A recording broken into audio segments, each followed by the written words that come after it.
So I recently attended an estate sale in Michigan at what I have to assume is the home of an elderly military veteran who passed away. As is often the case, and what seemed to be the case here, a person passes away and either their offspring or the bank enlists a company to put basically everything they owned up for sale to the general public. And while I could find myself getting fixated on why this seems like a sad thing, considering that a person's entire life is reduced to a bunch of belongings being gawked at by strangers parading through the place they called home, estate sales like this are so fascinating to me because their belongings tell a story of their life. And even though I'll never be able to know that person, nor will I ever really know their whole story, I get to take a glimpse into their life through the things they left behind. Now, at the estate sale I recently went to, there were a lot of items that lead me to believe the former owner was a World War II veteran. But out of all the items I saw in that house,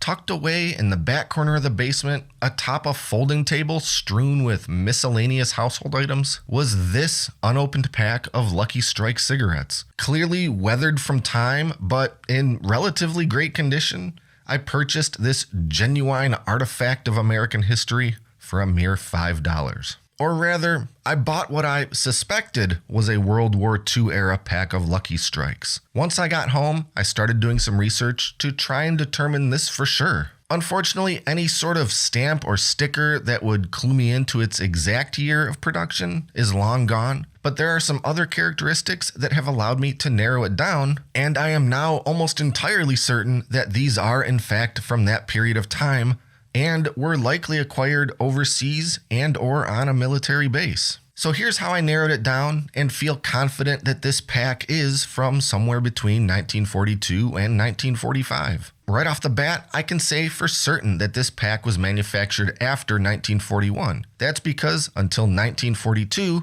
Lucky Strikes came in a green package. As part of a large advertising and marketing effort to expand sales to women, Lucky Strike rebranded and began using the white and red pack, skyrocketing their sales to never-before-seen numbers. Okay, so that narrows it down to a span of several decades. Now, after looking at many vintage packs of Luckies on the internet and noticing the very slight variations in markings and text throughout the generations, I was finally able to find the exact pack that I have here today. And according to what seems to be reputable information, this pack is indeed from the World War II era. And this small, very hard to read label across the top of the pack is why I believe that this was purchased by somebody in the military. It basically says that this pack is exempt from all taxes and duties for US military. Though I can't fully read all of the label because it's a bit wrinkled and weathered, this almost certainly means it was part of a production or distribution run intended for US soldiers. In short, it's entirely probable that this pack of Luckies was acquired by the man whose estate sale I attended, and that he held onto them for about the last 8 decades, probably tucked away in a drawer or shoebox somewhere in that house. And while I consider this an amazing find and even a high value item to some collectors of such things, I've never much cared for collecting things for the explicit purpose of never using them. To me, the value of an item like this comes in the form of a chance to experience a piece of history, not simply own it. Accordingly, I'm going to open this pack of cigarettes and try smoking one. I've never smoked an unfiltered cigarette before, let alone one that is 80 years stale. But the romance of this rare piece of American history, combined with my own unrelenting curiosity, compels me. All right, let's get into this thing. I know that there's not going to be any way to really open this without destroying it, but I do want to take care not to damage the little label on the top, because I want to sort of spread it out and actually read the whole thing that I'm not really able to see all of when it's on the pack like this. And I just know that at some time or another there's going to be a history buff or a collector or something watching this and just freaking out that I'm in fact completely destroying this package. But once I actually sort of get a glimpse inside, I can see that these cigarettes are pretty squished and really packed in there to where I don't think I can even get one out without just destroying them anyway. So this package pretty much just has to come apart. So I'm gonna have to just peel all the top of this off and I guess just start peeling down the side of this pack to start getting a cigarette out of there. And they're not looking especially amazing. Definitely seems like there was probably some humidity and moisture that got in there over the years. If you've ever seen a cigarette that got wet and then dried again, you know what I'm talking about. You know, these are wrapped in cellophane, but they're not 100% waterproof, especially, you know, considering what kind of degrading must have happened over the 80 or so years. So they're pretty gross looking, and I'm not super looking forward to what's going to happen next. They don't smell especially off, but I might be getting the faintest hint at something in there. Maybe kind of musty. Guess this one doesn't look as bad as the others. You can see the little Lucky Strike logo right there printed on the paper. That's pretty cool. Okay, I'm going to read this whole label. Free of tax, for use only of U.S. military or naval forces in Alaska and Hawaii, or for use outside the jurisdiction of the Internal Revenue laws of the United States. This product is admitted free of duty. All right, well, I guess that's mostly what I thought it said. Well, anyway, I guess it's time to light this thing up. I'm not especially excited about this. I cannot imagine that this is going to be enjoyable in any way.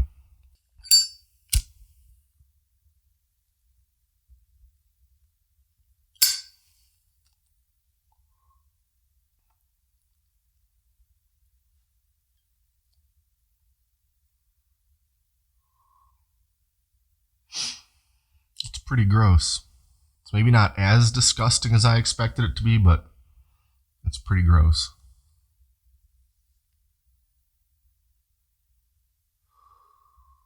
It tastes like old. And regardless of how bad it does or doesn't taste, I already thought up a bunch of silly things to say that it tastes like, so bear with me.